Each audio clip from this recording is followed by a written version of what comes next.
So the ancient Egyptians did not call themselves Egyptians. That was the name given to them later.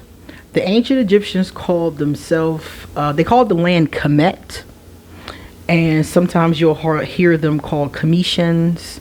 You'll hear people say Kemetic. You'll hear those kind of words. When they say that, they're talking about ancient Egypt, which was the time of the gods, goddesses, and things like that. After that, Egypt changed completely. It was invaded by people from Europe and other places in the Middle East.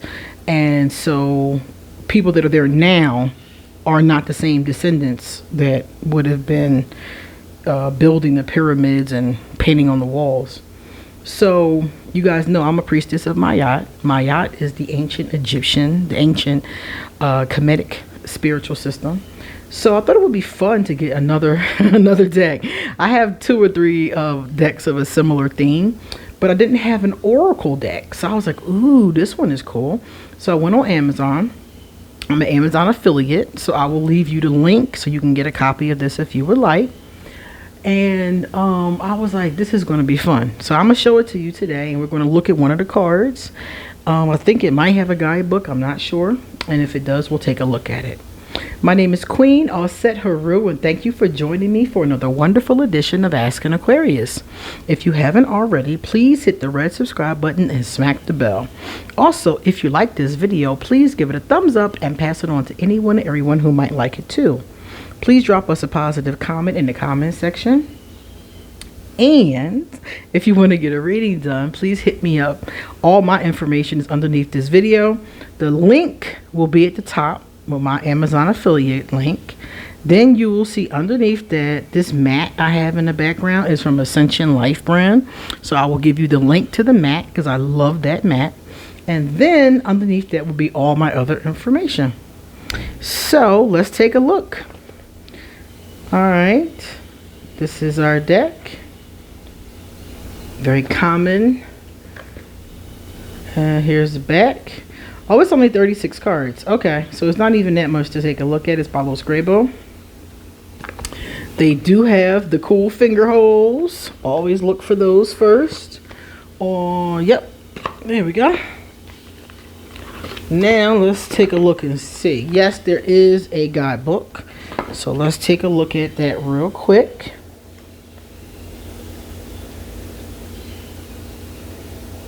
It's not full color, but there are illustrations in it. And it just gives you a little something, something. It doesn't tell you a lot. Sorry about that. Let me push that back over. There we go. It doesn't tell you a lot about it, but we'll check it out. Let's look at the cards first. Here's our first card. This is the back of every card. Cool, huh? I like that. And here's the front of the first card, or the last card. That's the last card. But let's just take a look anyway. As you can see, it is larger than a standard size tarot deck, about the size of a standard oracle deck. The name of the god seems to be there and what it stands for. And they're the right color. They're brown. They're not, I don't know if they are.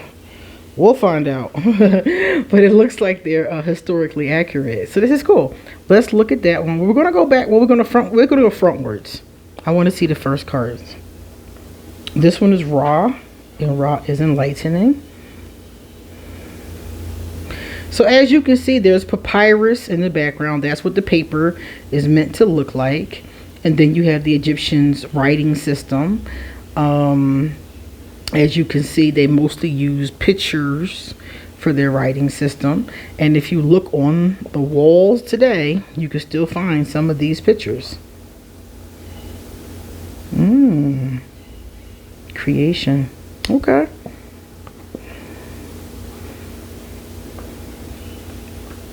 Some of these gods and goddesses may be familiar to you. Remember, they mostly all have a name that they called themselves when they, were, in Kemet. And they also have the Egyptian, the names that they have now, which were given to them by foreigners after the fact. So I always use the names that they called themselves. You're getting ready to see. Some of them are the same. Like this one, for example. This is Osiris. Osiris did not call himself Osiris, or in the mythologies, he was not called Osiris. He was called Asar, Ausar. But of course, when invaders come in, they change things. They change languages, they change spiritualities, they change the names of the gods and goddess. So Osiris is Asar. My mother, Isis. I am a daughter of Isis. We call her Auset. That's what they would have called her in the old days. And Isis is what I think the Greeks might have started calling her Isis. Seth, we call Set. And he was Isis. He was Auset and Asar's brother. He ended up killing Asar. That's the mythology. Horus is Heru. So even though, like, I know the names, I still call them by what, I call them what they would have called themselves. Some people say the gods and the goddesses were real people who were just, deified, through mythology. Nobody really knows that aspect of it, but I like to think that that's true. So I call them what they would have called themselves if I know the name. And you can often find them online. Anubis I've seen called Anpu before. And some of them have more than one name to make it even that much more confusing. This is Thoth, and Thoth we call Tahuti. Known to be intelligent and to have invented writing, and to be the one who trained people, priests and priestesses especially. And Tahuti was married to Mayat. Mayat is the goddess, and she's also the name of the spiritual system.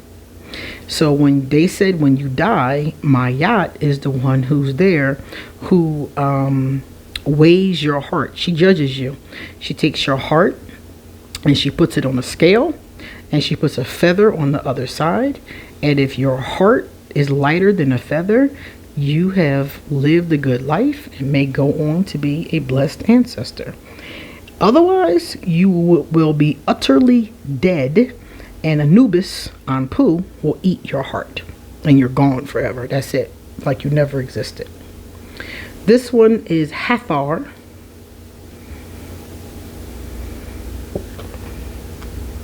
Ptah. I knew one of my friends used to call himself Ptah. I forgot about that. I just remembered that looking at this. This is my girl, Basset, often referred to as Bast. Some say she is the daughter, or maybe the sister, depending on who you ask, of Sekhmet. And there is Sekhmet. Sekhmet brings forward justice. I like these. I have a Nefertari. It's called the Nefertari Tarot. And my intention is to use this with the Nefertari Tarot. I think they will pair perfectly. They look very similar because the Nefertari Tarot looks exactly like these with the writing in the background and the gods and goddesses on them. Or some of them aren't even gods and goddesses. Some of them are just regular people. But it looks almost identical except for it is tarot. So I was like, ooh, this is a good idea. I wish it had more cards though. That's the only thing. It would be cool if it had like 10 more cards. Because it's not that many cards in this deck. It's very thin. Sobek, Union and Power.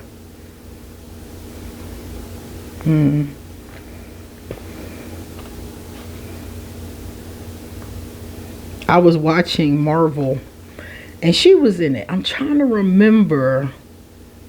I think she's a hippo, if I'm not mistaken. And she was on this Marvel. If you have Disney Plus, Marvel has a bunch of shows on there. And there's one that I think is called Moonlight, if I'm not mistaken. And she and a couple of the other Egyptians were in it. And it was really fun.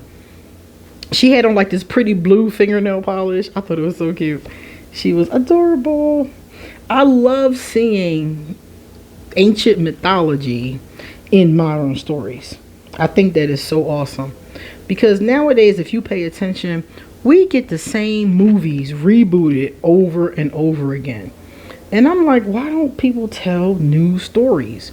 There's mythology from every culture, in almost every culture. I haven't looked at every culture, but all the cultures I've looked at had mythology in almost every time period.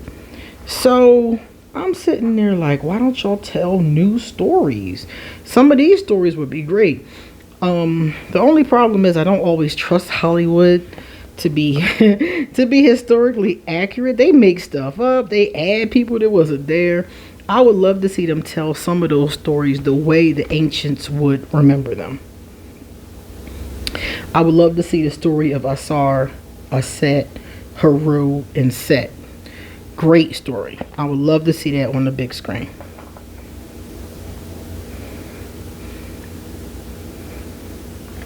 I would love to also see the Orisha from the Yoruba tradition. I would love to see them on the big screen. That would be really cool.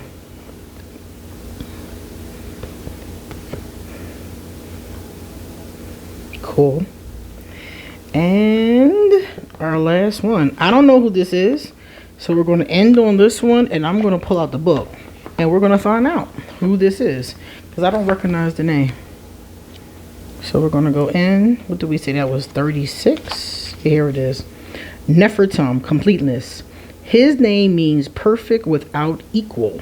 He is the god of perfumes who relives suffering, and also the god of immortality. Okay, cool. So that is my new Egyptian oracle cards. So I love it. I love it. But I mean, come on, this is me. So anything that looks Egyptian to me, you know, I'm probably going to take a look at it. And I love a bunch of them. So let me know what you think of this deck. And you come back soon because I got a lot more to say. See you later.